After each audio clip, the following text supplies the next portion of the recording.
keeping up with our motto, let learning be a joy and teaching a pleasure. Here we are with the remote teaching and learning process to bridge the gap. Happy learning, students. नमस्ते बच्चों, कैसे हो आप सब? आशा है सभी स्वस्थ और सुरक्षित होंगे। विषय हिंदी, कक्षा चौथी, पाठ चतुर गिलहरी। बच्चों, गिलहरी को आपने अनेकों बार बाग बगीचे, पेड़ों के आसपास देखा होगा। तो आइए सबसे पहले गिलहरी के बारे में कुछ महत्वपूर्ण बातें जान लें। गिलहरी, जिसे अंग्रेजी में स्क्विरल कहते हैं, गिलहरी काले, भूरे और लाल रंगों की होती है। किंतु भारत में पाई जाने वाली गिलहरी पर काले रंग की धारियां होती है। गिलहरी ज़्यादातर पेड़ों पर रहना पसंद करती है, किंतु कुछ गिलहरियां जमीन पर भी रहती है। जमीन पर रहने वाली गिलहरी लंबी और वजनदार होती है। गिलहरी की पूंछ उसकी लंबाई के बराबर होती है। गिलहरी का मुख्य भोजन फल, अखरोट और बीज होता है। गिलहरी के आगे के दांत चूहे की तरह होते हैं, इसलिए गिलहरी खाने की चीज़ों को कुतर कुतर कर अर्थात छोटे छोटे टुकड़े बनाकर खाती है। गिलहरी के शरीर पर मुलायम बाल होते हैं। गिलहरी अपने आगे के पैरों को हाथों की तरह इस्तेमाल करती है। भोजन भी वह अपने आगे के पंजों में पकड़कर खाती है। तो बच्चों, इस कविता में भी गिलहरी के स्वभाव, खान पान और चंचलता का वर्णन किया गया है। तो आइए बच्चों, अब कविता का सस्वर वाचन करते हैं। चतुर गिलहरी। नन्ही प्यारी एक गिलहरी, सुबह शाम या हो दोपहरी, गुपचुप आती, चिक चिक पेड़ों से बतियाती, गिलगिल गिलगिल धूम मचाती, कभी दौड़ ऊपर चढ़ जाती, कभी लौट नीचे को आती, टहनी टहनी डाली डाली, हरी भरी पत्तों की जाली, यहाँ वहाँ कूदती इतराती, कुतर कुतर अमरुद गिराती, बड़े मजे से अमियाँ खाती, कौवा देख तुरंत छुप जाती, आँख नचा गर्दन मटकाती, थू थू करती खा निमकौरी चतुर गिलहरी। तो आइए बच्चों, कविता की पहली 5 पंक्तियों को फिर से दोहराते हैं। चतुर गिलहरी। नन्ही प्यारी एक गिलहरी, सुबह शाम या हो दोपहरी, गुपचुप आती, चिक चिक पेड़ों से बतियाती, गिलगिल गिलगिल धूम मचाती। आइए इन पंक्तियों के अर्थ को समझते हैं। एक गिलहरी जो बड़ी छोटी सी और प्यारी सी है, सुबह हो, दोपहर हो या शाम हो, वह गुपचुप अर्थात चुपचाप आती है और पेड़ों से बतियाती है। बतियाना अर्थात बात करना।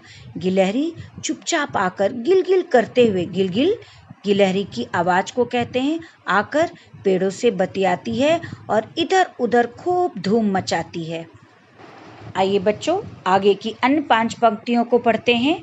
कभी दौड़ ऊपर चढ़ जाती, कभी लौट नीचे को आती, टहनी टहनी डाली डाली, हरी भरी पत्तों की जाली, यहाँ वहाँ कूदती इतराती। कविता का अर्थ कुछ इस प्रकार है।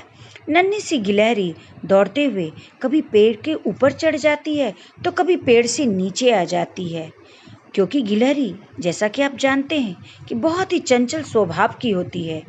गिलहरी पेड़ों की टहनी अर्थात शाखा, जिसे इंग्लिश में ब्रांच बोलते हैं, एक टहनी से दूसरे टहनी, यहाँ से वहाँ खुशी से घूम रही है। तो आइए बच्चों, कविता की अंतिम 5 पंक्तियों को पढ़ते हैं। कुतर कुतर अमरुद गिराती, बड़े मजे से अमियाँ खाती, कौवा देख तुरंत छुप जाती, आँख नचा गर्दन मटकाती, थू थू करती खा निमकौरी चतुर गिलहरी।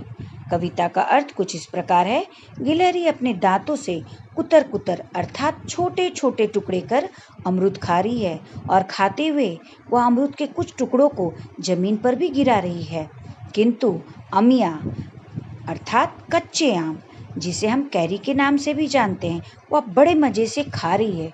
किंतु जैसे ही वह कौवा देखती है, वह छुप जाती है और अपनी गर्दन और आँखों को चारों ओर घुमाते हुए इधर उधर देखने लगती है।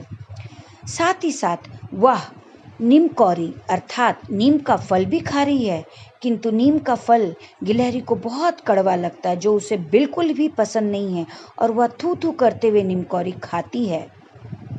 तो आइए बच्चों, कविता में आए कुछ कठिन हिंदी शब्दों के समानार्थी अर्थ भी जान ले। नन्ही, छोटी, दोपहरी, दोपहर, गुपचुप, चुपचाप, बतियाती, बातें करती, धूम मचाना, शरारत करना, इतराती, खुश होती, अमिया, कच्चा आम, नीमकौरी, नीम का फल। आइए बच्चों, अब कविता में आए कुछ कठिन हिंदी शब्दों के अंग्रेजी अर्थ भी जान ले। गिलहरी, स्क्विरल, चतुर, क्लेवर, प्यारी, लवली, गुपचुप, साइलेंटली, सुबह, मॉर्निंग, शाम, इवनिंग, दोपहर, आफ्टरनून, पेड़, ट्री, गर्दन, नेक, अमरूद, ग्वावा, ऊपर चढ़ना, क्लाइंब अप, टहनी या डाली, ब्रांच, गिराना, ड्रॉप, अमिया, रॉ मैंगो, धूम मचाना, मेक अ नॉइस, छुप जाना, टू हाइड, कौवा, क्रो, नन्ही, लिटिल। इस प्रकार बच्चों, आपने कठिन शब्दों के अंग्रेजी अर्थ भी पढ़ लिए। आप घर में सुरक्षित रहिए, हंसते और मुस्कुराते रहिए, प्रतिदिन कुछ नया सीखते रहिए। धन्यवाद।